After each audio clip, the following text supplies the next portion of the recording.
Alors, page 92, on est arrivé. Page 92, Nizikin Dalet,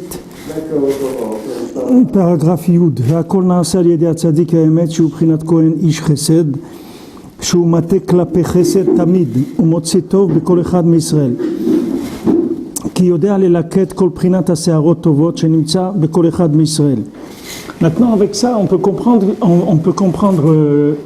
une fonction de la Torah d'Azamra, que dans Azamra, vous ne pouvez pas comprendre ça. Mais avec cette Torah, vous pouvez comprendre comment ça marche. C'est-à-dire que quand on fait Azamra sur quelqu'un, les mains, c'est qu'est-ce qu'on fait? On le sort de prison. C'est-à-dire on le libère de l'emprise de la Sitra Achara. C'est ça qu'on fait. C'est pour ça qu'on dit, comment Rabbeinu il peut garantir qu'avec Azamra, on fait faire tchouva à quelqu'un? Comment il peut dire que Idbonanta bemkomo ve'enenu? Comment on peut trouver ça? Comment c'est shayar ça? Comment maintenant, quand je vais trouver un point positif chez quelqu'un, avec ça, je vais lui faire tchouva? Comment ça peut marcher? Mais avec ce qu'il dit ici, on comprend. C'est très pachout par rapport à ce qu'il dit ici. C'est-à-dire que maintenant, quand la personne, elle est prise, quand une personne elle fait des avérotes, comme Rabbi nous dit qu'un Yehudi il est rachok meot des avérotes, c'est pas son inyan. C'est-à-dire n'importe quel juif qui fait des avérotes, pachout, c'est quelqu'un qui s'est fait embobiner, c'est tout. Mais lui, c'est pas sa nature. C'est comme si on a pris une tortue et on a essayé de la faire voler pendant des mois et elle essaye de voler et tout, mais personne qui lui a dit que c'est une tortue, c'est pas son inyan, elle ne doit pas voler, elle n'est pas faite pour voler. Maintenant, un juif, il n'est pas fait pour faire des avérotes, ça n'a rien à voir avec lui, les avérotes. C'est vrai que des mauvaises influences, c'est tout. Il a été mal influencé par la bria, c'est-à-dire quand il a vu le monde, il a cru que ce monde-là, c'était un monde de consommation. Et la plupart des gens, ils l'ont aidé, ils l'ont bobiné, ils ont fait de lui un consommateur et quelqu'un qui cherche les plaisirs, etc. Mais lui, il n'est pas fait pour ça du tout. Donc lui, il a une emprise de mensonge sur lui. Si on arrive à lui dire, toi, tu es quelqu'un de bien, que Béhémet, tu es quelqu'un de très bien, qu'est-ce qu'on fait? Automatiquement, il retrouve sa nature. Et quand il retrouve sa nature, ça y est, il fait tchouva, c'est-à-dire qu'il fait tchouva. C'est pas parce que maintenant il s'est passé quelque chose chez lui qu'il a réfléchi à quelque chose. C'est que Mamash, on l'a fait sortir de la prison dans laquelle il était. Que c'était une prison de mensonges accumulés. Comme il a raconté Rav Scherter, je l'ai raconté déjà plusieurs fois, qu'il y avait une fois un chassid à Londres, c'est un massé qu'il y a eu il y a quelques années, il y a un chassid à Londres qui a été changé, il a été changé de l'argent. Quand il est sorti du changeur, il avait beaucoup d'argent en espèces sur lui, il avait des millions en espèces sur lui. Alors il arrive dans une ruelle comme ça et il s'est fait attaquer par trois ou quatre jeunes qui l'ont attaqué, plutôt des voyous, qui lui ont dit l'argent, etc. Alors lui il a vu un parmi eux et lui a dit je peux te parler, je voudrais te parler. Alors il lui a dit pourquoi tu fais ça? Il a dit non, Stam, on voulait boire une bière et trucs, on n'a pas d'argent, c'est tout. Et alors lui, il a redonné l'argent pour qu'il puisse boire une bière. Et il lui a dit, tu sais pourquoi je t'ai parlé à toi, je t'ai appelé parce que quand je t'ai vu, j'ai vu tout de suite que tu es quelqu'un de bien. J'ai vu que tu n'avais rien à voir à faire avec ça, de voler les gens, etc. Alors c'est pour ça que je t'ai parlé et tout, mais bon là ça me fait plaisir de vous offrir une bière. Il leur a donné l'argent pour la bière et il est parti. Maintenant, le lendemain matin, il était en train de faire sa prière dans une synagogue à Londres et il rentre ce goy-là à qui il avait donné l'argent pour la bière. Et il l'attend à la fin de l'etfila, il dit voilà, je voulais vous parler. Il dit d'abord voilà l'argent, je vous rends l'argent de la bière. Et je voulais vous dire que c'est la première fois de ma vie que quelqu'un m'a dit que j'étais bien.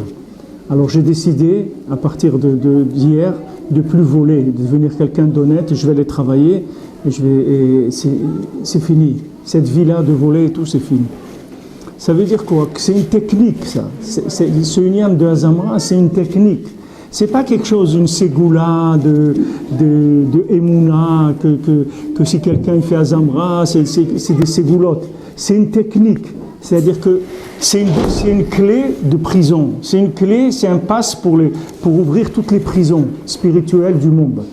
Quand on juge positivement, c'est-à-dire on essaie de trouver l'angle positif, et Rabbeinu dit qu'il faut se fatiguer pour trouver. Mais dès que tu as trouvé le point positif, ça veut dire que tu lui as ouvert la porte de la prison et il est libre. Ça y est, il peut sortir. C'est pour ça qu'Azamra, c'est une refoua amitite. C'est pas une ségoula où on a jugé quelqu'un les kafsrout, alors Akadosh Baruch Hu est content. Et c'est quelque chose de technique. C'est-à-dire en voyant le bien, tu libères la personne du mal. Et c'est ce que Rabbeinu dit ici. Lui, il aimait la quête. C'est pour ça que Rabbeinu, il a écrit ses likutim. Tous ses vers, c'est des likutim. Parce qu'il aimait la quête le tov. Dès qu'il aimait la quête le tov, dès qu'il cueille un point positif, quelque chose de valable chez quelqu'un, il a libéré de l'emprise d'un Amalek. C'est fini. Et comment ça se fait que quand la personne elle voit sur l'autre du bien, ça se fait déjà? C'est écrit qu'on sait ton caf pour aller faire ce qu'on il n'a même pas parlé avec lui. On n'a pas besoin de parler avec lui. Ça veut dire oui. Quand il voit du bien, il le sort de... Quand tu vois le bien chez quelqu'un, tu lui permets de prendre conscience qu'il est bien. Oui, il le sent tout seul. Il va le sentir tout seul, tout de suite quand tu penses sur lui. Oui. Parce que tout le mal qu'il y a dans le monde, il vient de l'accusation. Si on ne nous avait pas accusés, on serait tous des gens très très bien. Mais le fait qu'on a été accusés depuis la création du monde par les malachim, c'est ça que, quand Akadosh Baruch Hu a amené le Maboul, il n'a pas dit, bon, ça y est, il m'énerve, je vais détruire le monde. Il a dit, Ketz kol basar ba lefanai. La fin, il y a quelque chose qui s'appelle Ketz kol basar. C'est-à-dire la fin de toute chair. C'est-à-dire l'apocalypse des destructeurs. Ce sont des anges qui sont des anges destructeurs. Maintenant, ils sont venus devant Hachem et ils ont dit, c'est quoi cette création du monde? C'est quoi ces gens-là? C'est quoi? Où on va avec ça? À quoi ça sert tout ça? C'est quoi? Tu nous as dit que tu crées un monde avec un seder. Et voilà, et tout ce monde-là, c'est pour que l'homme il cherche Hachem, et après tu vas lui donner la Torah, etc. Et il va sanctifier ton nom. Et avec ça, il va pouvoir s'élever dans l'Olam Haba, dans des Hasagot, dans lesquels il ne serait jamais élevé s'il n'était pas passé par ce monde. Mais il dit, en voyant ce dehors de Maboul, on n'est pas du tout dans la direction. Donc, je pense qu'il y a une erreur, il faut détruire. Il faut détruire le monde. Mais Akadosh Baruch Hu ne peut pas venir et dire non, c'est moi qui décide et on continue. Akadosh Baruch Hu, il attend, c'est tout. Il attend qu'il y ait quelqu'un sur terre qui fasse le travail. Maintenant, Noach, il n'a pas fait le travail, donc il y a eu le Maboul. Donc tout le mal qu'il y a dans chacun, c'est uniquement parce qu'il a été pris pour quelqu'un de pas bien, c'est tout. C'est pour ça qu'il n'est pas bien. Mais lui, il est bien. Lui, il est très très bien. Amer Kulam Tzadikim, tous les juifs c'est Tzadikim. Et tous les gens du monde aussi, ils sont bien. Tout le monde est bien. Seulement, il n'y a personne qui prend les gens pour des gens bien. Alors, ils ne sont pas bien. Mais si quelqu'un il vient et il les libère de cette façon de voir, qu'est-ce qu'on appelle le ra'aïn, le mauvais œil. Quand on dit Yaakov, il est parti rencontrer Esav, il avait 400 hommes avec lui, c'est Gematria ra'aïn, c'est-à-dire que lui, Esav, qu'est-ce qu'il fait? C'est qu'il voit toujours le mal. Et c'est comme ça qu'il fabrique les gens mal, il les rend mauvais, parce qu'il les voit toujours mal. Il ne peut pas imaginer que quelqu'un est bien. Alors ces gens-là, Rabbi Nathan l'amène dans l'écouté de Philote, je ne sais pas exactement dans quel tefila c'est, mais c'est entre la Metzaïl et même Aleph, dans le premier chélek du l'écouté de Philote. Rabbi Nathan il dit, sauve-moi que je ne fasse pas partie de ce club-là, qui s'appelle Ketz Kol Basar. Il y a des gens, c'est un club, il s'appelle des gens de Ketz Kol Basar. C'est-à-dire ils ne voient que le mal chez les gens. Et il ne sait pas qu'à chaque fois qu'il voit le mal chez quelqu'un, il fait un tour de serrure dans la prison. Il l'enferme encore plus. Il l'enferme encore plus. Pour ça que la Gemara dit, s'il y avait un Talmid Chacham qui a fait une Avera, tu n'as pas le droit de penser du mal de lui parce qu'il est sûr qu'il a fait tchouva. Il dit, ouais, mais j'ai pas fait, vu qu'il a... Tu n'as pas besoin de voir. C'est une Chazaka que c'est un Talmid Chacham, il est bien. Tu l'as vu faire une Avera, bon, c'est une erreur. Il a eu un moment une erreur, mais tu peux être sûr qu'il a fait tchouva. Parce que le Talmid Chacham, il est arrivé à la Chazaka du bien. Et que maintenant, le maasé qu'il a fait, qu'on a vu qu'il a fait une Avera, c'est pas Motsi Oto de sa Chazaka, que c'est quelqu'un de bien. Un Racham ou Tzadik, on fait appel à sa connaissance, comme il connaît la Racham, donc c'est pas possible qu'il ait fait du mal, On dit non. Non, Talmid Chacham, c'est le Talmid d'un Chacham. Ça veut dire c'est un Breslever. Quand on dit Talmid Chacham ou un Yoshua Benoun, un Talmid Chacham, ça veut dire qu'il est Talmid d'un Chacham. C'est l'élève d'un Chacham. C'est un Talmid Chacham. C'est pas quelqu'un qui connaît des choses, qui sait des choses. C'est pas en sachant des choses que quelqu'un ne va pas faire des avérotes. Mais si quelqu'un il est Talmid Chacham, alors son Rav, il a le koach d'être motzi auto des avérotes. C'est écrit que quand quelqu'un il est l'élève d'un Rav, un Rav, avec sa neshama, il a la possibilité de sortir quelqu'un des avérotes. J'avais vu dans un sefer de... On ne rappelle pas comment il s'appelle, c'est un Rav qui... il s'appelait avant le tzaddik de Ra'anana, il est mort il y a quelques années. Et il a écrit un sefer comme ça sur le Chumash, un sefer al Pipchat, Sod, Drash, etc. Et là-bas, il dit qu'il y avait des élèves, une fois qu'on voyageait avec le Rav, ils sont arrivés dans un endroit, il y avait des femmes qui n'étaient pas bien habillées, etc. Et ils sont passés, et quand ils ont dépassé l'endroit, etc., eux, ils n'ont rien vu du tout. C'est-à-dire, le Rav, il a été pour elles qu'ils n'ont pas vu. Ils n'ont pas vu ce qui n'était pas bien, ils ne l'ont pas vu. Parce que le Rav, il a le koach de faire que son élève, il soit comme ça ou il soit comme ça. Là, c'est le koach qu'il a, le Rav. Alors maintenant, quand on dit un Talmid Chacham, c'est sûr qu'il a fait tchouva, c'est-à-dire qu'on veut une chazaka que quelqu'un est bien. Et le Ham Israël, c'est Kulam Tzadikim. Ah, maintenant tu as vu ça, ou tu as vu ça, tu as mal vu. Ça arrive de mal voir. Tu t'es trompé, c'est tout. Mais lui, il est bien. C'est sûr qu'il est bien. Si tu fais ça, à chaque fois, tu libères des juifs de prison. Tu les fais sortir du Ra.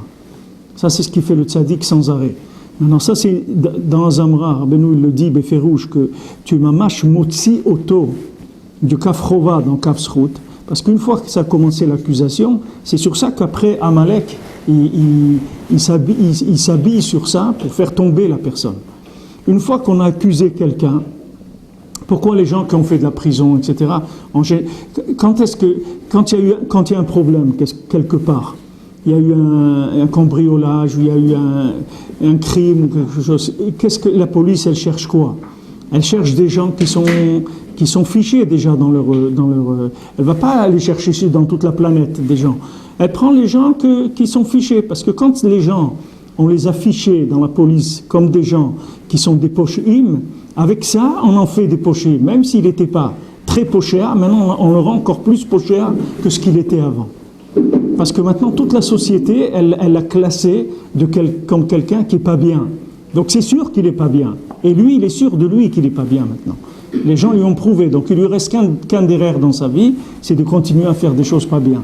C'est pour ça qu'en général, la plupart du temps, ils vont chercher dans des gens qui ont des casiers, et là-bas, ils trouvent la personne qui a fait, ou ils connaissaient la personne qui a fait, ou ça tourne toujours autour de gens qui sont dans ces milieux-là. Parce qu'on a un œil mauvais sur ces gens-là, donc on en fabrique des gens qui ne sont pas bien. Maintenant, la réhabilitation, comme on appelle dans la société réhabilitation, ça commence par d'abord la réhabilitation du jugement. C'est une réhabilitation sociale qu'il faut d'abord. Il faut que les gens ils le voient différemment. C'est pour ça que quelqu'un qui a eu des problèmes comme ça, il vaut mieux qu'il déménage qu'il habite dans un autre pays. Parce que là où il est, ça sera très difficile pour lui de sortir de la façon qu'on a de le voir. C'est ça qui entretient le mal chez la personne, c'est ça qui la rend mauvaise. Alors quand on juge quelqu'un mal, ce jugement, il vient du kitrouk des malachim qui veulent la destruction de l'homme parce qu'ils sont jaloux du niveau de l'homme, puisque chaque juif, s'il est dans la Torah, il va arriver à un niveau plus grand que les malachim. Comme on avait vu, avant Ben Amlachman, il apporte les chazal qui disent que Atid et Israël,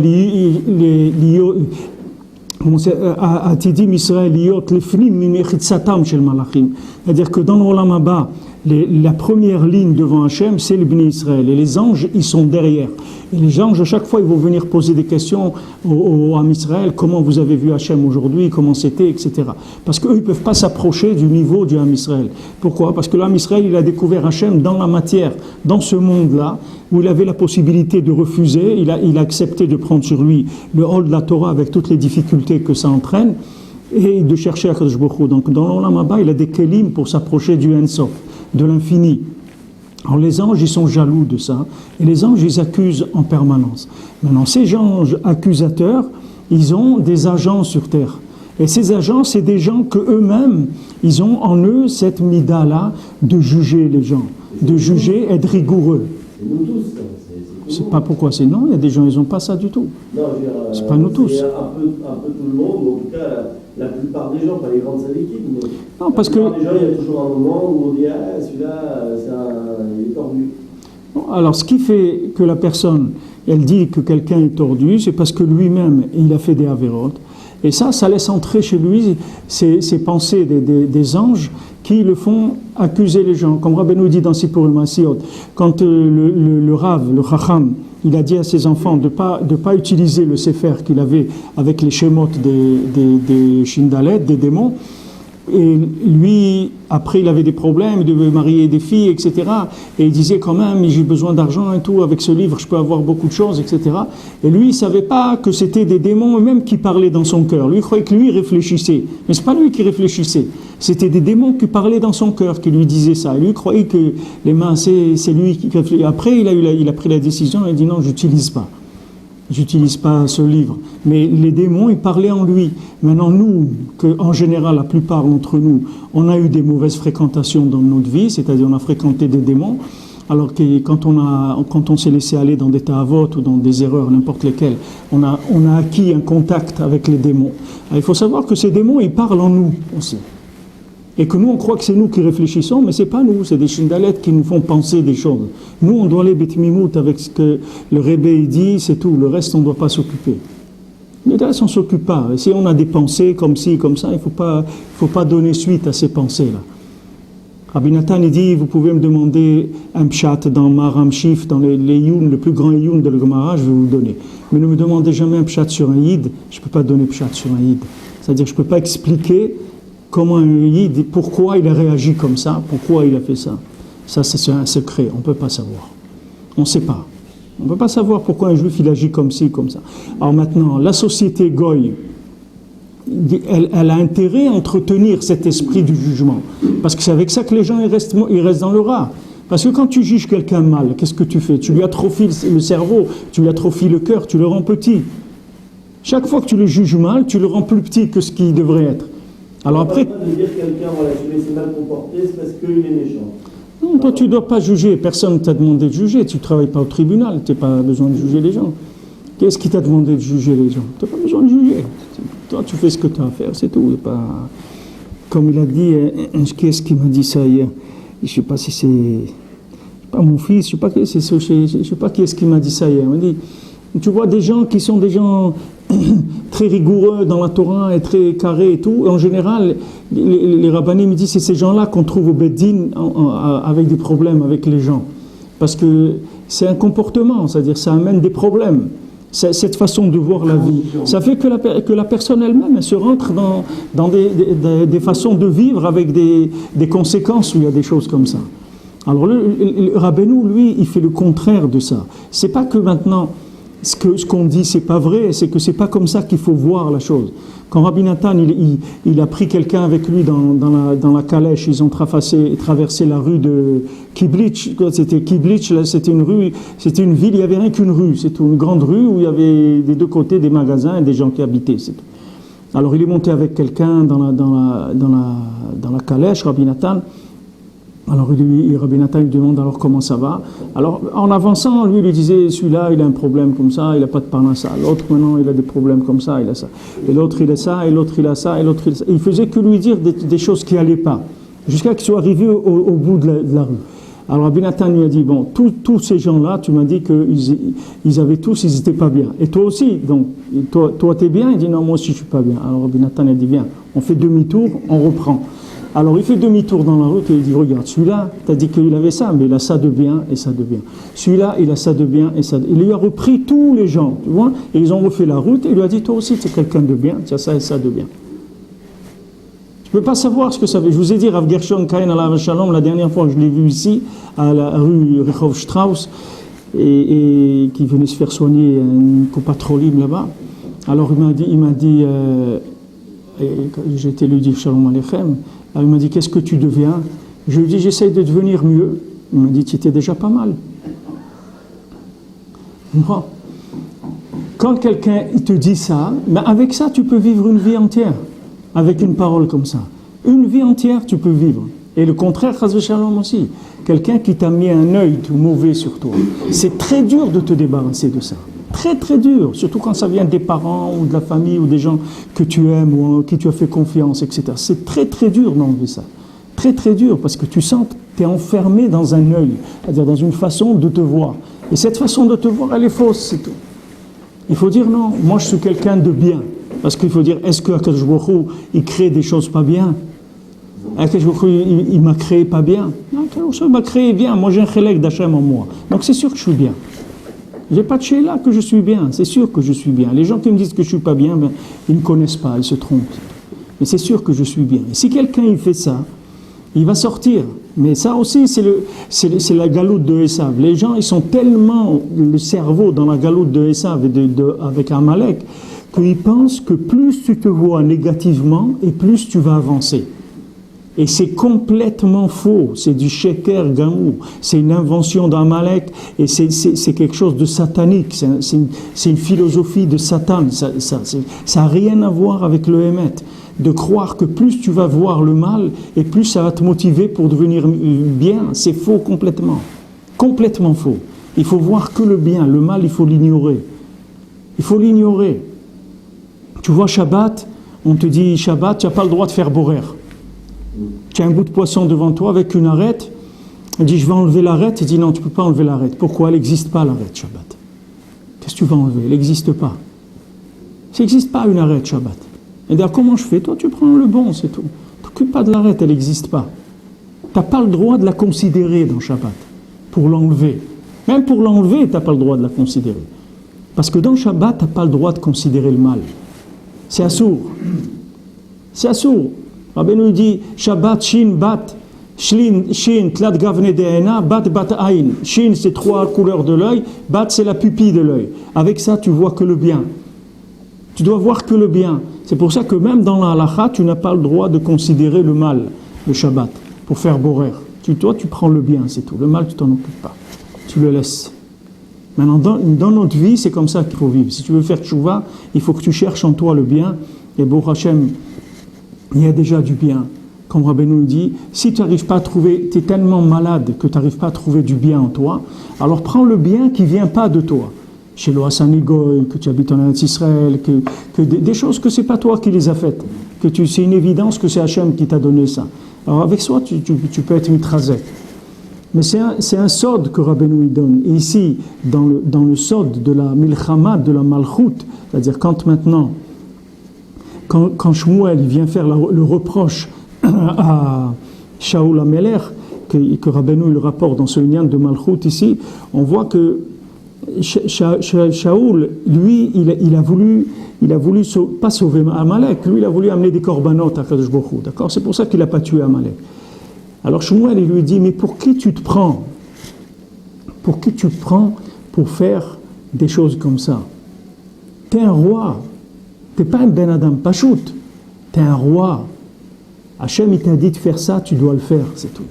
Tu ne peux pas rentrer dans des sentiments de trucs, les pauvres bêtes, les pauvres vaches, on peut faire avec des corbanotes, ça va amener Hachem Durnachat. Tu n'as pas le droit de réfléchir comme ça, parce que tu es un roi. Comme tu es un roi, tu es un exécutant parfait. Tu dois faire qu'exécuter ce que Hachem il te demande de faire. Hachem il a dit à Shaoul, moi ce qui m'intéresse, c'est pas tes corbanotes, moi ce qui m'intéresse, c'est que tu écoutes ce que je t'ai demandé. C'est tout. Moi je t'ai dit fais-le, il fallait le faire. C'est pour ça que Shmuel, quand on se reproche, il lui dit Katan ata benecha. T'es un petit à tes yeux, mais t'es un roi. Pourquoi tu te sens petit à tes yeux? Parce que qu'est-ce qu'il lui a fait Amalek? Amalek, il est rentré par le côté les amitiés, tu me prends? Les amitiés judéo, les trucs et tout, alors il faut être humain, il faut faire et trucs et tout. Ah, mais quand maintenant tu te prends des trucs là, des katiouchas sur la tête, il n'y a personne qui dit qu'il faut être humain. Qui est-ce qui vient consoler les gens qui ont pris des katiouchas ou des gens qui ont sauté dans des bus? Ils organisent dans le monde des jours de consolation pour les martyrs des autobus qui sont morts en Eretz, déchirés. Il y a quelqu'un dans le monde qui a fait un truc pour ça, mais c'est Bichlal, qui est-ce qui pense à ça? Mais il va te dire, alors, il faut avoir pitié des peuples, il faut arrêter les blocus là, c'est pas bien les blocus. Comprends? Alors toi, maintenant, quand tu entends ça, tu te dis, oui, les pauvres et tout, et quand même, c'est des êtres humains, il faut les... Ah voilà, avec ça, il rentre Amalek. C'est comme ça qu'il rentre Amalek. Amalek, il vient chez Shaoul HaMelech, il lui dit quand même, un troupeau comme ça, des bêtes magnifiques, tu fais des corbanotes pour Hachem, quel simcha il va voir Hachem, que tu as eu cette initiative-là, de faire des corbanotes, etc. Et qu'est-ce qu'il lui dit Shaoul? Qu'est-ce qu'il lui dit Shmuel? Katan ata be'enecha, tu es petit à tes yeux. Comment? Moi j'ai voulu faire plus que ce qu'on m'a demandé et je suis petit à mes yeux? Oui, c'est ça être petit à tes yeux. Toi tu es un exécutant, tu es un roi. Tu dois appliquer la parole d'Hachem. Tu ne dois pas te voir petit. Parce que quand tu vois petit, c'est comme ça qu'Amalek y rentre. Et c'est chacun d'entre nous, c'est comme ça. La personne ne se voit petite. Ouais, mais moi, je te comprends, je ne suis pas capable de faire ça. Je n'ai pas étudié beaucoup, je ne sais pas bien lire, je ne peux pas me lever à Khatzot, c'est difficile pour moi, des trucs. Et toi, qui est-ce qui t'a dit de te voir petit? Pourquoi tu te vois petit? Tu n'as pas le droit de te voir petit. Il faut que tu te vois comme quelqu'un qui est capable de fonctionner à la perfection dans la Torah. Il n'y a pas de raison. Ah, maintenant, tu as des difficultés. Ces difficultés, elles viennent de la galoute, c'est tout, elles ne viennent pas de toi. C'est pas toi qui as créé ces difficultés. Toi tu es quelqu'un de bien qui veut faire la volonté d'Hachem. C'est tout. Le reste, c'est pas, on ne te demande pas plus que ça. Après ça, tout, on va te débarrasser de tout le mal. Alors, le tzaddik, à chaque fois qu'il voit chez quelqu'un quelque chose de bien, il le récupère de Amalek. Il le sort de chez Amalek. Parce qu'Amalek, c'est Malchut de Sitrachara, ça veut dire que Amalek, il a un pouvoir sur lui, et ce pouvoir, il se traduit par des concepts de vie.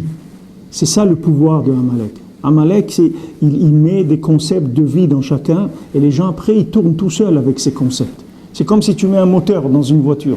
Une fois que tu as mis le moteur, après ça y est, ça roule tout seul. Lui, il met des moteurs dans le cerveau des gens. Il met des moteurs pour la façon de vivre, de travailler, de manger, de se marier, d'éduquer les enfants, de s'habiller, de tout.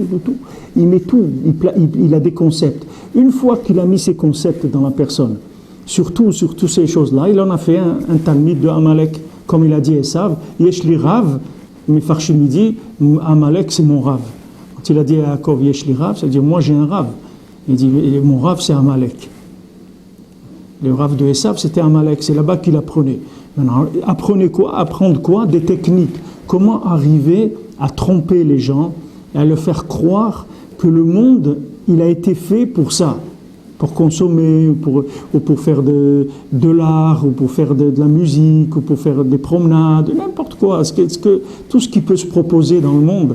Le Icar, c'est que la personne ne sente pas en douce que tu es en train de lui manger le cerveau, mamache. Et une fois que tu lui as mangé le cerveau, après c'est fini, tu n'as plus besoin de lui parler.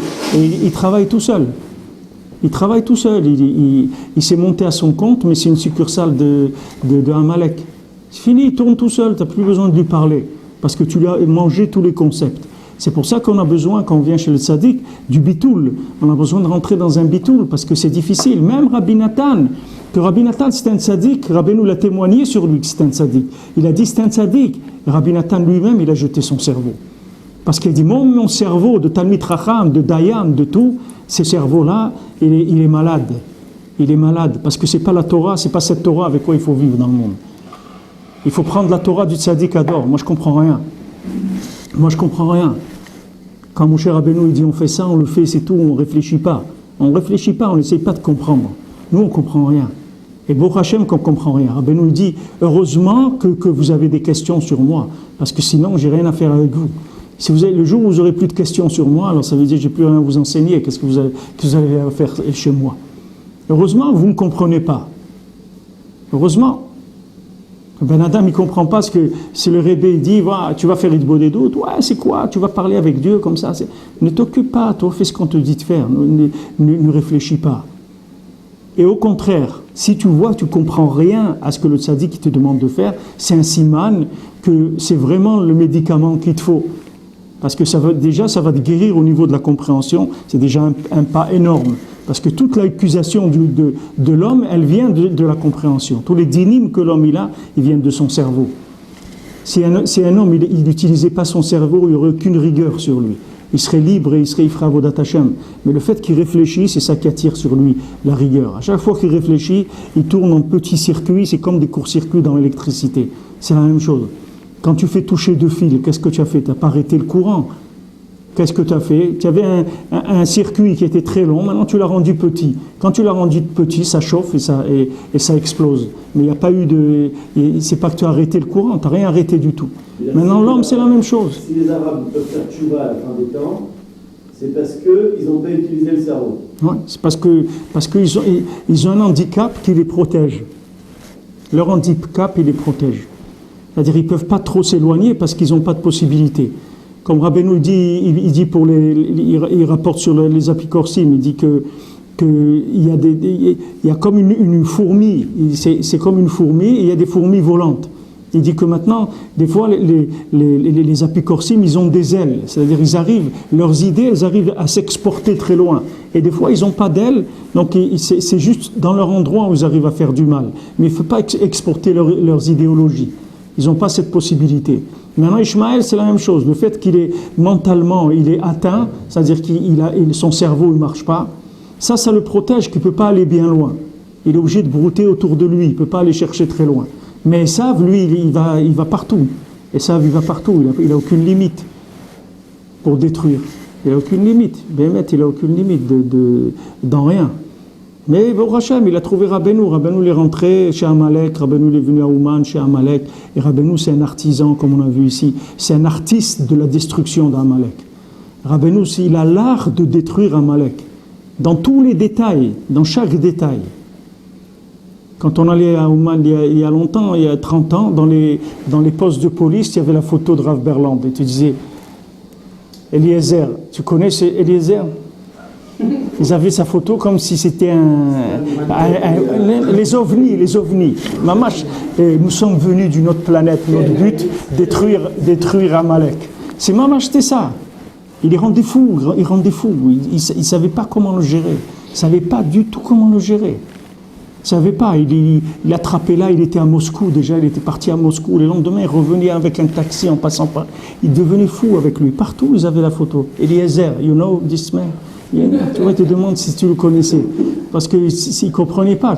C'est quoi ce truc-là?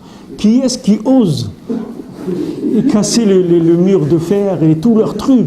Alors que tout leur truc, il était nul. C'est-à-dire, tous les gens, ce qu'ils avaient peur, l'URSS et tout, c'est tout du diminué gamour. Ils ont fait croire aux gens que quand on est rentré en URSS, on a vraiment vu mais vraiment, on était pliés de rire parce qu'ils se sont moqués du monde.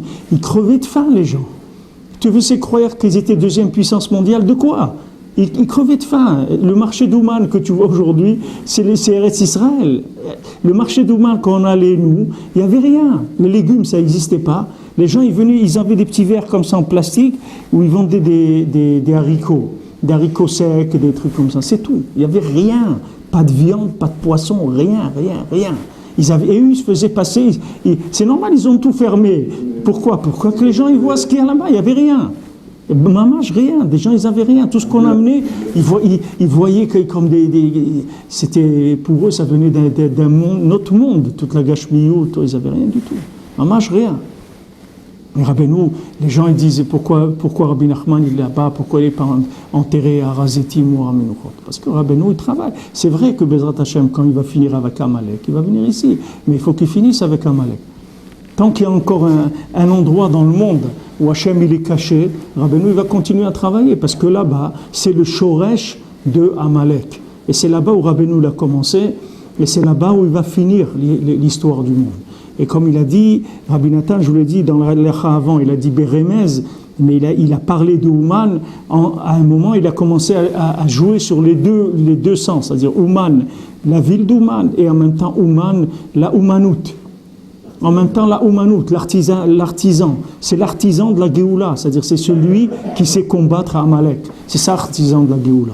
C'est lui, il enlève tout ce qu'il y a de Amalek. Quelqu'un qui vient là-bas, le Rebbe, il le guérit de Amalek. C'est-à-dire Amalek, il ne peut plus lui parler, il ne peut plus lui vendre des choses. Ça ne l'intéresse plus. Qu'est-ce que le Rebbe il fait? Comment il fait? On ne sait pas. Mais ce qu'on sait, c'est que celui qui vient là-bas, pour lui, le Olam Hazé, il est terminé. Terminé. Il faut réfléchir avant, parce qu'après, c'est terminé. C'est fini. Rabbeinu, il a dit, même si tu continues à faire des avérotes, tu veux te battre avec moi, tu veux être entêté, tu veux continuer, mais moi je t'ai enlevé les pieds et les mains, tu feras des avérotes sans pieds et mains, ça veut dire, toi-même tu vas te dégoûter de les faire, tout seul, c'est fini, tu ne pourras plus, c'est fini, tu ne peux plus faire ça. C'est quelque chose qui, comme les gens ils mettent des bagues là dans l'estomac pour ne pas manger, c'est tout, après il peut essayer de manger, il ne peut pas, et dès qu'il mange, ça y est, ça se bloque, il ne peut plus, il va vomir sinon. Rabbeinu, il opère sur l'âme, il enlève l'emprisonnement d'un Amalek sur chacun. Une fois qu'il t'a enlevé ton emprisonnement d'un Amalek, tu es libéré. Tu es libéré, maintenant tu peux commencer à faire Avodat Hashem. Tu peux commencer à devenir juif, Be'emet. C'est-à-dire Be'emet, parce que ça y est, t'as plus un monstre comme ça qui est tout le temps en train de te prendre la tête et le cœur avec des choses qui sont fausses. Regarde celui-là, regarde l'autre, regarde toi, regarde ça, regarde ci, regarde ça. Amalek, il travaille sans Rahmanout. Il ne faut pas croire qu'il a de la Rahmanout, Amalek. Amalek, c'est de la cruauté pure. Donc Rabbeinu, il opère sur ça. Il opère sur ça. À Ouman, c'est l'opération totale. C'est à cœur et à cerveau ouvert. Et après, il travaille avec les Sfarim. Nekudati, c'est-à-dire sur chaque chose, te libérer, techniquement, te libérer de Amalek dans chaque Nekuda. Chaque point où chacun il a pu trébucher, et que ce soit dans ce monde, dans cette vie-là ou dans des vies antérieures, Rabbeinu il va le réparer. Et Rabbeinu il a donné des Torahs et des enseignements pour chaque chose. Lui il opère en regardant donc le Tov, et ce Tov il nous libère. Dès qu'il trouve en nous le Tov, il nous a libérés. Il nous a libérés. Et ça, quand tu fais tchouva, tu ne comprends pas ça, à la limite. Ça t'énerve, tu vois. C'est-à-dire quand tu viens... Tu vois, des gens, tu viens vers la Torah et les gens ils te disent mais t'es bien, t'es quelqu'un de bien, pourquoi tu... Alors toi ça t'énerve parce que toi tu voudrais qu'on te dise allez il faut faire des trucs et dur, il faut travailler, etc. Tu comprends pas cette technique là. C'est normal, tu comprends pas, parce que quand tu viens, t'as encore tu sors d'un Amalek, t'es tout frais, tu viens de sortir. Donc t'as un concept tout avec de la rigueur. Tu conçois tout avec de la rigueur. Tu n'arrives pas à concevoir que maintenant, Hachem, il t'aime.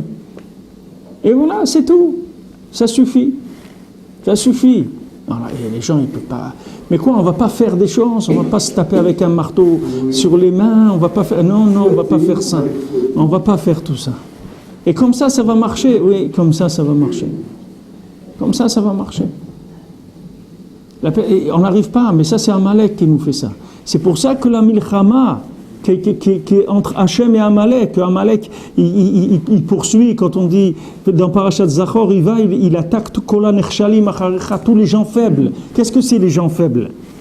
Qu'est-ce que c'est des gens faibles? Plus quelqu'un il est faible, plus quelqu'un il est rigoureux. Il faut que vous sachiez. Quand vous voyez quelqu'un qui est rigoureux, ça veut dire qu'il est très très faible. Parce que les gens forts, ils ne sont pas de rigueur. Super. Parce que c'est des hein? Super, les gens qui sont pas rigoureux, qui sont très forts. Ouais. C'est merveilleux. Ouais. C'est comme une ville qui n'a pas de forteresse. Comme une ville qui n'a pas de forteresse. C'est-à-dire qu'elle n'a pas peur. Elle n'a pas peur, oui. Elle n'a pas peur. Quelqu'un qui n'utilise pas la rigueur, ça veut dire qu'il est sûr de lui, il n'a pas besoin de rigueur. Plus quelqu'un il est rigoureux, ça veut dire plus il a peur. Et il doit se protéger, il doit faire des choses, etc. Alors la personne croit que ça va Hashem avec la rigueur, c'est un siman d'engagement. C'est vrai, c'est un siman d'engagement dans la religion d'Amalek, mais pas dans la Torah. Si tu vas tu vas chez les curés, alors oui, là-bas c'est la rigueur qui monte le niveau de la personne. Mais dans la Torah, c'est le contraire complètement. De qui? Ouais.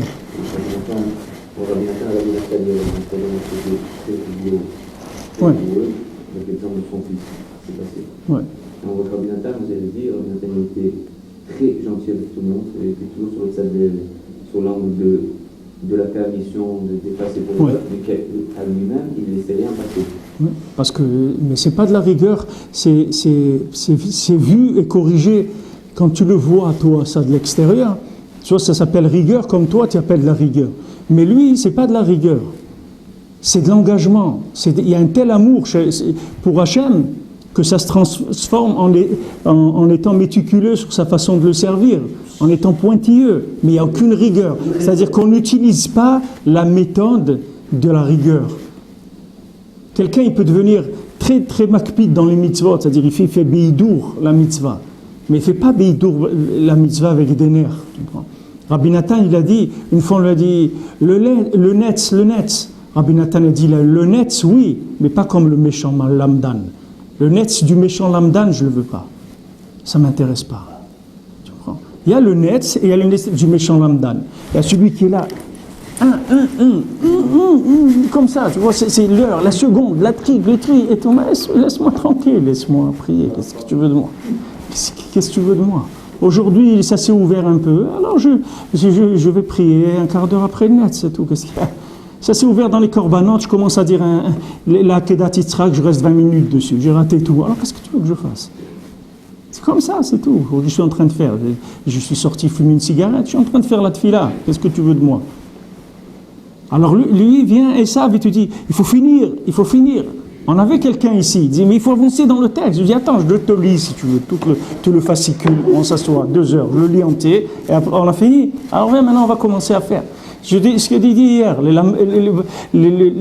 c'est écrit que les lamdanim, les grands lamdanim dans la chassidoute, comment ils étudiaient?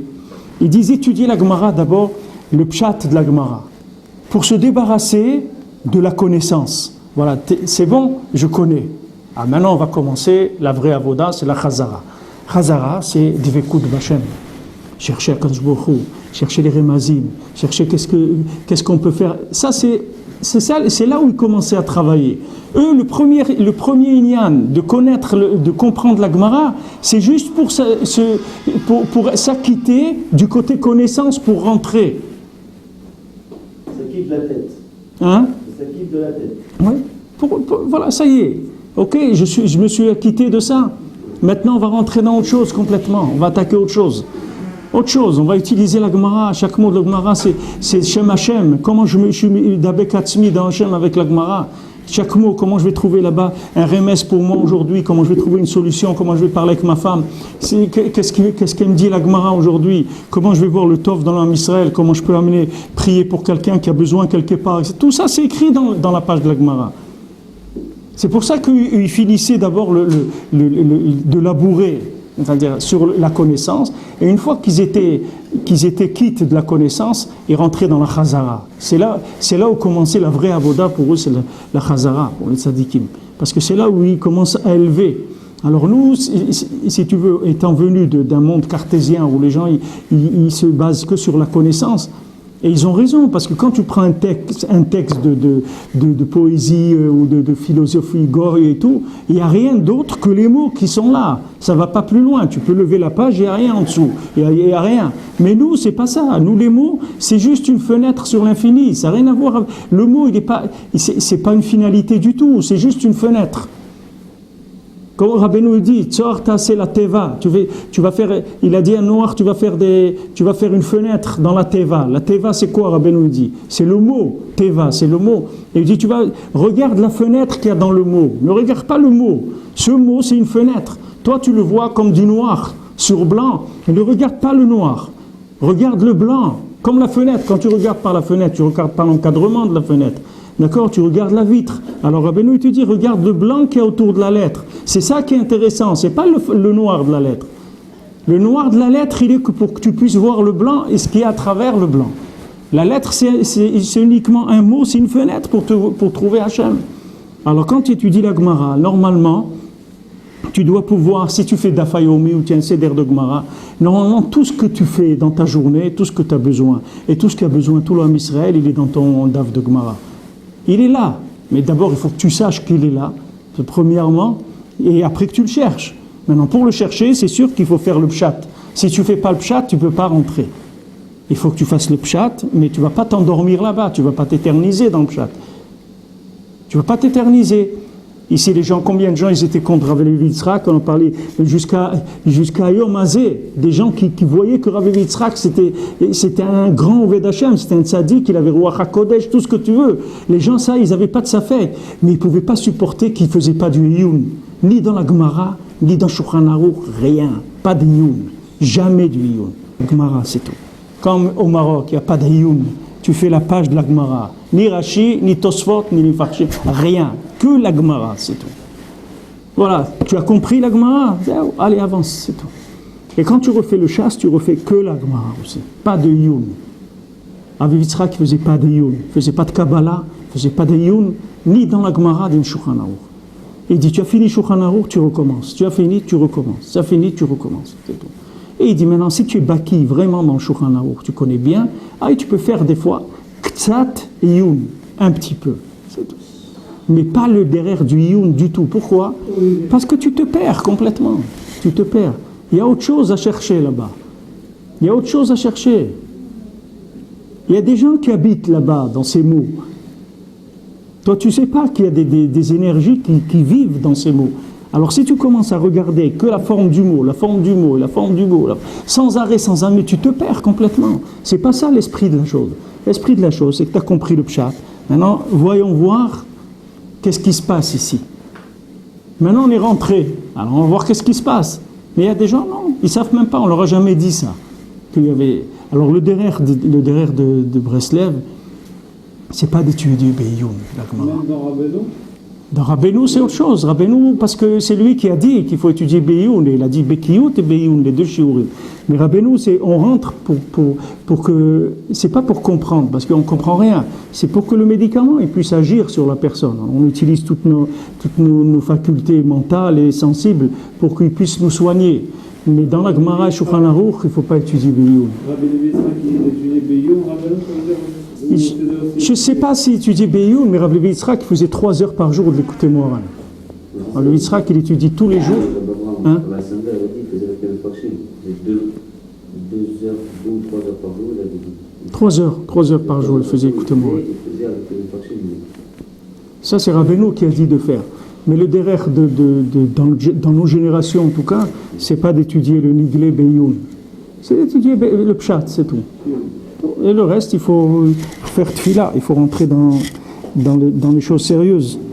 Justement, c'est ce que tu viens de dire. En vérité, le Iyun, il empêche de faire tfila. Oui, le Iyun, La personne n'a plus besoin de prier. c'est-à-dire que ça, Elle va se sentir intelligente par elle-même. ça donne une lumière, ça comble un besoin.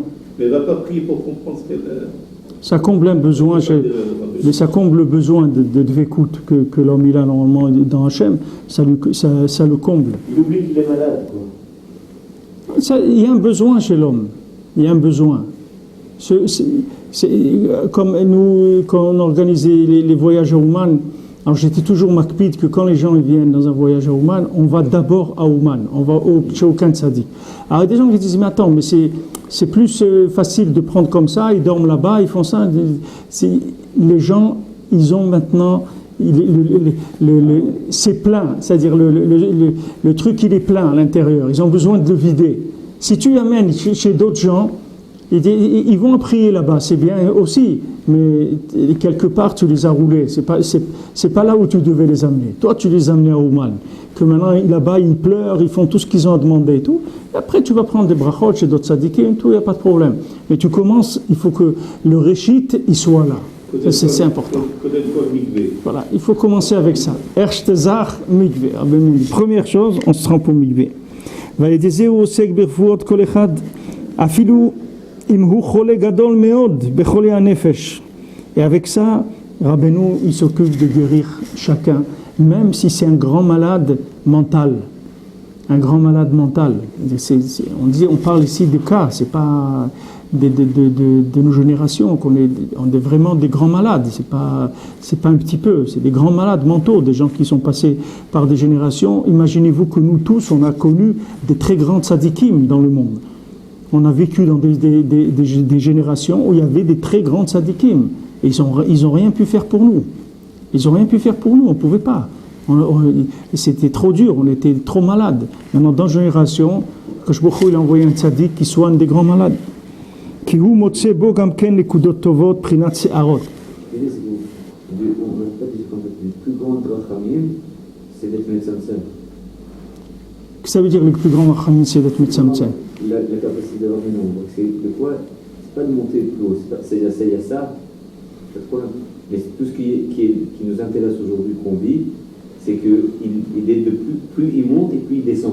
Oui, c'est-à-dire plus il a des formules qui sont adaptées aux endroits les plus éloignés. C'est-à-dire qu'il a de plus en plus de tzimtzumim pour emmener là où la personne elle est dans sa petitesse, d'accéder à cette Oui, vitesse, bien sûr. et là-bas de lui faire comprendre selon son... Bien sûr. Plus le maître, comme Rabbeinu dit, plus le maître, l'enseignant, il est grand, plus il peut enseigner à des gens qui sont éloignés. Donc, la plus grande des rachamim, sur ce, c'est d'avoir la capacité d'être le plus médecin pour descendre le plus bas. C'est que les tzimtzumim, eux-mêmes, ils viennent des rachamim.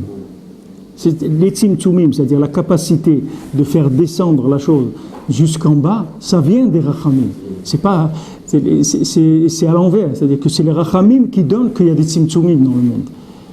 Maintenant qu'il y a des traductions de livres, qu'il y a de l'internet, des choses, c'est des rachamim qui font qu'il y a des tzimtzumim, qu'il y a des kelim pour aller chez les gens. Quelqu'un il est chez lui en pyjama, il boit un café et il écoute un chiour, que pour aller écouter ce chiour, il faut se bouger, il faut sortir, il faut aller s'il fait froid ou s'il fait chaud, en tout cas il faut bouger, aller chez lui, c'est des rachamim. Et Hachem il assiste le monde, il descend de plus en plus, mais qui est-ce qui est pour elle ça? C'est le tzaddik qui est pour elle ça. Qu'est-ce qui fait que Akadosh Baruch Hu, il signe des autorisations pour des rachamim? C'est le tzaddik qui obtient ça. Parce qu'on va te dire, mais pourquoi? Il n'y a pas. Pourquoi on va lui traduire celui-là? Il a qu'à, pourquoi? C'est un imbécile, il peut apprendre l'hébreu, non? Sans lui traduire. Il dit, bon, il ne peut pas. Il dit, attends, il va apprendre après, mais il faut commencer, qu'il goûte un petit peu, il faut l'aider. Petit bébé, on lui prend le manger, d'abord on lui écrase la pomme, on la fait bouillir. Doucement, après, les dents vont pousser, Romain va pousser un petit peu. Et après, il pourra aller plus loin. Mais il faut les aider, sinon on ne va jamais finir avec eux. Tu veux finir l'histoire du monde? Tu veux qu'on va traîner combien de temps avec? Alors il faut aller vers eux. C'est eux, ils ne viennent pas, alors il faut aller. Comment on peut être mon cher de Rabbeinu sur nous? Le rachamim de Rabbeinu, c'est en étant mékouchar. C'est quand tu es attaché à lui. Tu fais ce qu'il te demande de faire. Et tu parles avec lui. Tu lui demandes tout le temps qu'il ait pitié de toi, qu'il s'occupe de toi. Mais lui, il s'occupe. Mais il faut, tu sais, n'importe qui, il a n'importe quelle chose dans le monde, ça a besoin d'éveil d'en bas, c'est-à-dire de ta'uta dil tata. Plus tu te réveilles d'en bas, et plus tu reçois. Plus tu insistes, plus tu reçois. Avant Ben Nachman, il dit, quand on insiste à Ouman, on reçoit. Il dit, quelqu'un qui est mis à Kesh sur le Tzion de Rabbeinu, il reçoit. Il reçoit. Je vous avais raconté pour Léo Chaim, lui il était sur le Tzion de Rabbeinu, il voulait se marier avant 18 ans. Il est venu à Shavuot, il allait avoir 18 ans à Elul, et il voulait se marier avant 18 ans. Alors il est arrivé sur le Tzion à Shavuot, il a fait Ta'anit Dibour, il ne parlait pas, et il faisait que pleurer sur le Tzion de Rabbeinu, je veux me marier avant 18 ans. Il faisait que ça toute la journée, la nuit, les Shabbats, tout le temps il a demandé ça. Alors, quelqu'un il l'a vu pleurer là-bas, Shabbat et tout, il dit pourquoi tu pleures? Il croyait qu'il avait un problème, quelqu'un de malade, ou quelque chose. Alors lui il ne parlait pas, il lui a dit, après il ne voulait pas parler. Et Motzei Shabbat, alors il a parlé, il est venu le voir, il a dit pourquoi je te vois que tu ne fais que pleurer et tout. Il dit je pleure parce que je veux me marier avant 18 ans. Il a dit Mazal Tov, je te donne ma fille. Sur le Tzion de Rabbeinu. Il est rentré, il s'est marié. Celui qui met à Kesh, il reçoit. Parce qu'on voit combien tu veux. Il y a des gens qui viennent, ils font la queue, 5 minutes, 10 minutes, un quart d'heure. Une des choses qui m'avait vu le plus choqué en URSS, c'était la queue pour acheter des oranges ou des concombres, des choses. Tu as vu une queue, mais c'est une gouzma. Moi, je n'ai jamais vu de queue comme ça dans ma vie. Ils ont fermé le magasin. Hein? Ils ne voulaient pas qu'on s'approche. Mais il n'y avait pas de magasin, là. C'était dans un camion dans la rue. Et dans la rue, et tu as des centaines de gens. Tu fais une queue qui va durer minimum de 3 heures pour acheter quelques concombres ou quelques oranges. C'est tout. Et les gens, ils sont là, ils ne bougent pas. Il n'y a pas un gars qui passe avant l'autre, qui s'énerve, rien du tout, tu vois. Les gens, j'ai dit, oh, c'est encore cette chose-là. Parce qu'ils les ont complètement détruits, les gens. Donc, il n'y a plus rien. Le gars, je ne sais pas, il passe comme ça, il va ici à la banque, tu vas voir. Chacun, il essaye de faire comme ci, comme ça, et des trucs, j'étais là, et c'est des trucs ici, quand tu n'es pas israélien, tu ne comprends pas. Moi, quand ils me disent à la banque, tu es là, on t'y attend 10 minutes, d'accord? Le gars, il arrive, il dit non, moi j'étais là. Je dis, moi aussi, hier, j'étais là. Il me dit non, mais moi tout à l'heure. Je dis, mais moi avant toi, hier, je demande-lui, hier, je suis venu ici. J'étais déjà hier. Bon, quand il voit ça, et s'il n'est pas trop énervé, il dit bon, ça c'est un Français, il est fou, laisse-le tranquille. Mais tu vois des gens qui peuvent attendre 2 ou 3 heures, tu peux attendre 2 ou 3 heures pour acheter un concombre, des concombres ou des trucs, des oranges. Ils arrivent au bout, il n'y a plus de concombre. Voilà. On vient de terminer. Non, c'est pas vrai. À Rabbeinu, on reste comme ça, des fois c'est des trucs gâchemine. Alors tu dis quoi, je viens, mais Thierry te dit quoi, tu viens jusqu'à chez Rabbeinu pour lui demander des trucs, on va dire, gâchemine. Genre, tu arrêtes de prier, hein, ça veut dire. Non, mais il n'y a pas de gâchemie, il n'y a pas de gâchemie. Ce qu'on a besoin, nous, bon, Hachem, sur quoi on prie? On prie pour des choses pour fonctionner, on ne prie pas de ce qu'on demande. Non, des choses de fonctionnement dans le judaïsme, c'est tout ce qu'on a besoin, il ne faut pas hésiter à demander.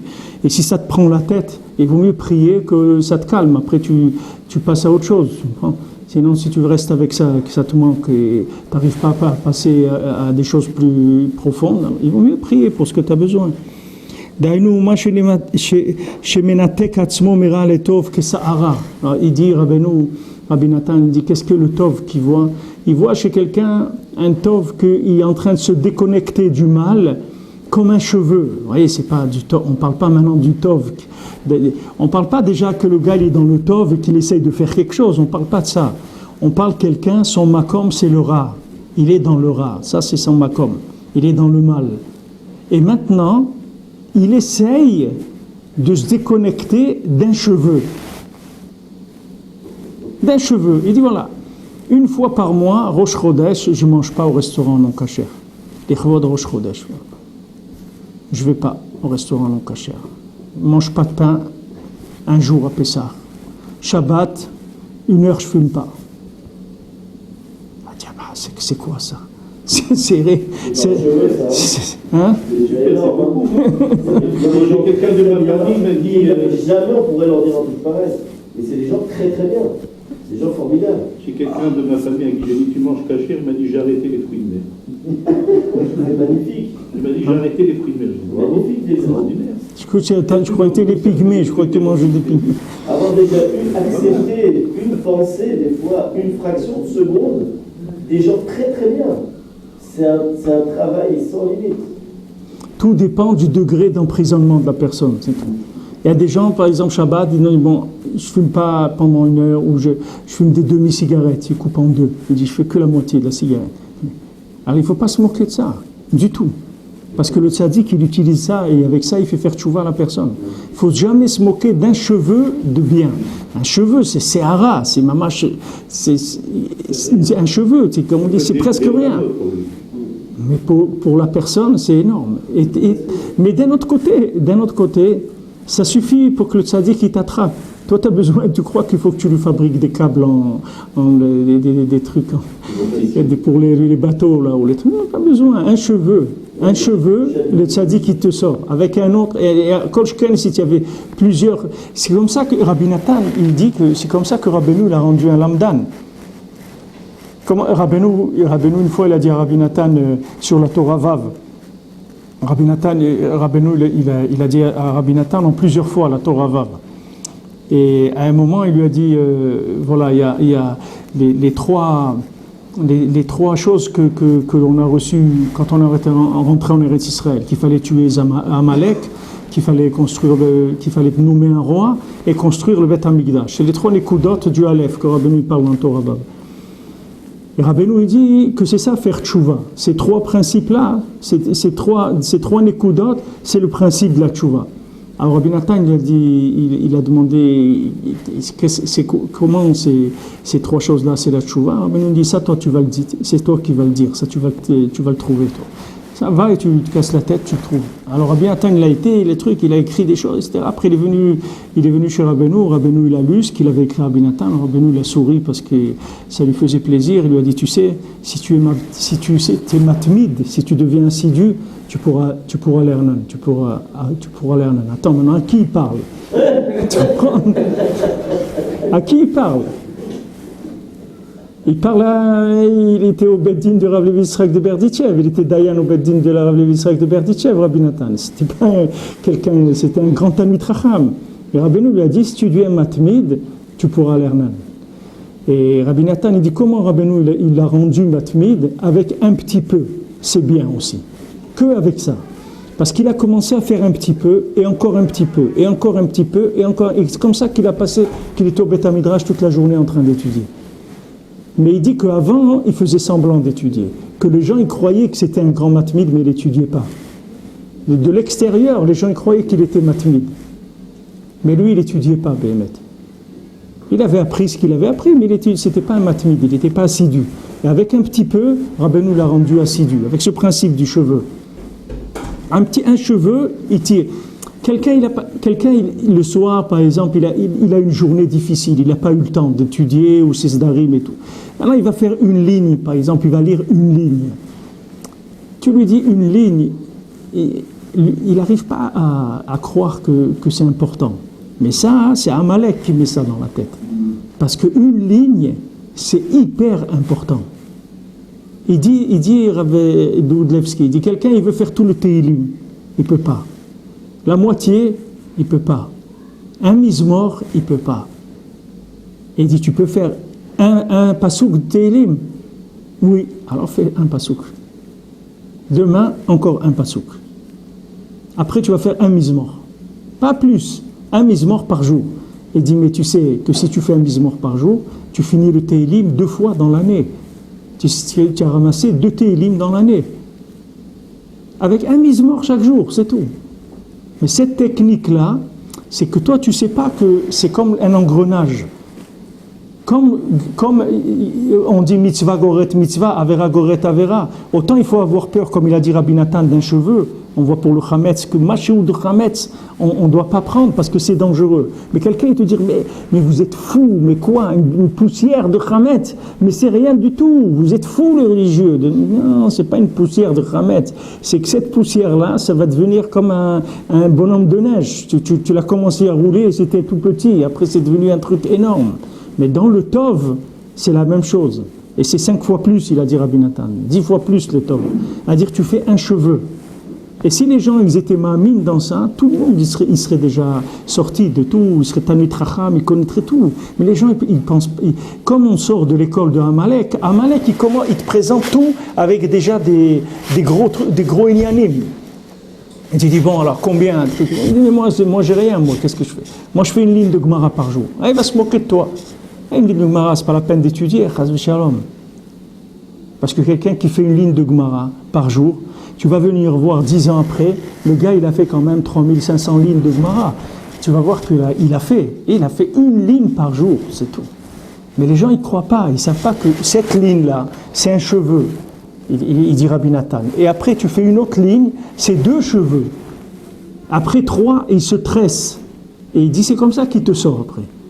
À chaque fois il teste la solidité de la corde. Il voit que c'est bon, il te tire, c'est tout, tu sors complètement. C'est tout. Avec quoi tu as fait la corde? Avec des cheveux, c'est tout. Un cheveu et un cheveu et un cheveu et un cheveu et un cheveu, c'est tout. Et avec ça, ouais, il te sort. Il veut dire à Boudlevski, pour s'habituer après l'école du Amalek, c'est-à-dire avec Mitamen, il venait de Bnei Brak au Kotel, il donnait un bisou au Kotel, il ne disait pas une fila, rien que pour s'habituer que pour être marié, ça, il faisait une échika au Kotel, il revenait à Bnei Brak. Pas de fila, rien, rien pour s'habituer que le méhaz de Tov. C'est vrai, ça aussi c'est une nekuda très importante, parce qu'il y a des fois des gens, ils fonctionnent avec des systèmes d'Amalek, même dans la Torah. Alors qu'est-ce qui se passe? Quand la personne elle est en aliyah, elle est dans un bon matzav, il utilise toutes ces techniques amalekiennes pour faire la Torah. Alors il fait beaucoup, etc. Mais quand il descend, comme il n'a plus de force, il ne fait plus rien. Alors maintenant, lui, sa technique, c'est qu'il doit arrêter de faire quand il est en aliyah. Quand ça va bien, il doit se forcer à ne pas faire. Parce qu'il dit, non, je te connais, toi. Ça, c'est des kochot de Amalek, ça je ne fais pas. Tu veux que je fasse tout le Tehillim? Pas du tout. Je fais un mizmor, c'est tout. Il dit, mais au contraire, profite, tu peux faire. Non. Parce que ce mizmor, quand je vais te coucher par terre, je vais le faire aussi. Tandis que si tu me fais faire le Tehillim, après tu vas me dire, c'est beau le Tehillim, hein, regarde maintenant, regarde ce que tu es. Même pas la moitié du Tehillim tu fais. Tu fais rien du tout. Et là, je fais plus rien. Bon. Alors ça aussi, il faut savoir. Quand la personne attire ses kochot de Esav et de Amalek dans Avodat Hashem, alors dans les aliyot, il doit faire le contraire de la aliyah. C'est-à-dire, il doit freiner dans la aliyah.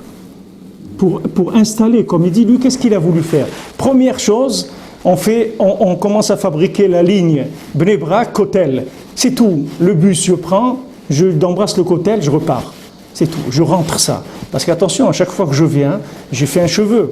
Donc 2 fois un cheveu, 3 fois. Après, j'ai fait un câble. Quand le câble il est solide, alors là, on commence. Là, on commence à faire. Mais ça, c'est une technique. C'est la technique du seder. C'est-à-dire, c'est une personne, elle fait un seder. Tout petit, mais ce seder-là, c'est un seder. Il ne le touche pas. Et tu le vois quand tu as des choses dans la vie. Tu vois, par exemple, moi, j'ai vu les Rabbeinu Tam. Si les Rabbeinu Tam, tu mets les films de Rabbeinu Tam, si tu ne mets pas quelque part, tu les perds, les Rabbeinu Tam. Et il s'en va. Il s'en va. Moi, j'ai vu des gens ici, c'est des grands OVDHM, ils ont peur de ne pas mettre les Rabbeinu Tam. Alors, chaque jour, il le met avec quelque chose. Quand il fait ça, il met Rabbeinu Tam, c'est tout. C'est tout. Il n'y a pas il le met avec quelque chose, et un seder chaque jour. Parce que le seder, ça attache la chose. C'est-à-dire que tu as fait un cheveu, ça y est, la chose, elle est attachée. Mais essaye de le faire au feeling dans la journée, tu vas voir que ça s'en va. Tu ne peux pas. Il faut attacher avec ça. Rabbeinu, c'est comme ça qu'il nous attache à chaque fois. Comme il a dit Rabbi Nathan, il a dit je t'ai mis dans le sac, il a dit attache le sac, attache, ne sais pas que rien que tu m'as mis dans le sac, mais moi si tu me connais, moi je vais me sauver, moi je vais partir.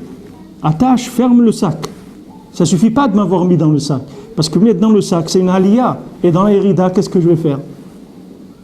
Alors il vaut mieux être en sous-production dans la aliyah, quand ça va bien, de manière à ne pas arrêter de travailler complètement quand je suis dans la hérida. Et une production permanente, c'est mieux que beaucoup ou rien. C'est vadaï. Parce que beaucoup et rien, c'est les écoles d'Amalek, ça. Ça, c'est Esav et Amalek qui travaillent comme ça. Ça, c'est le siman. Si tu veux reconnaître Esav et Amalek, ils travaillent, c'est leur technique. Ou tout ou rien. Ça, c'est Esav et Amalek. Nous, on regarde maintenant. Il ne parle pas que tu fais du bien. Il parle ici, menatek hatzmo mira letov kese'ara. Il se déconnecte du mal d'un cheveu. C'est pas, je veux dire, comme on pense nous, on ne va pas aller bien loin avec ça. C'est pas vrai. Avec ça, le tzaddik qui te sort. Avec ça, c'est mitnatek du rat d'un cheveu. Un cheveu. Quelqu'un il sort dans la rue, il ne peut pas, comme il a dit raconté Rav Goudlevski, le gars il n'arrive pas à garder ses yeux. Mais une fois dans la journée, il garde ses yeux. Et ça, il est makpid. Une fois, il ne sait pas quand il va le faire, mais une fois, il va lui mettre un coup sur la tête dans la journée. Une fois. Et quand il lui a mis une fois, il l'a eu, ça c'est sûr. Et le lendemain, une fois, il l'a eu. Et après, 2 fois, après 3 fois, et après ça, il sort. Ma soeur, elle vient d'envoyer un texto qui dit qu'il y a une dame et qu'il faut faire elle vient de mourir, et il faut faire le Kaddish. Elle s'appelle Comment Shainele? Ouais.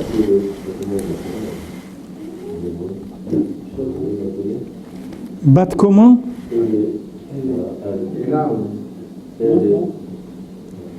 Comment ça s'écrit?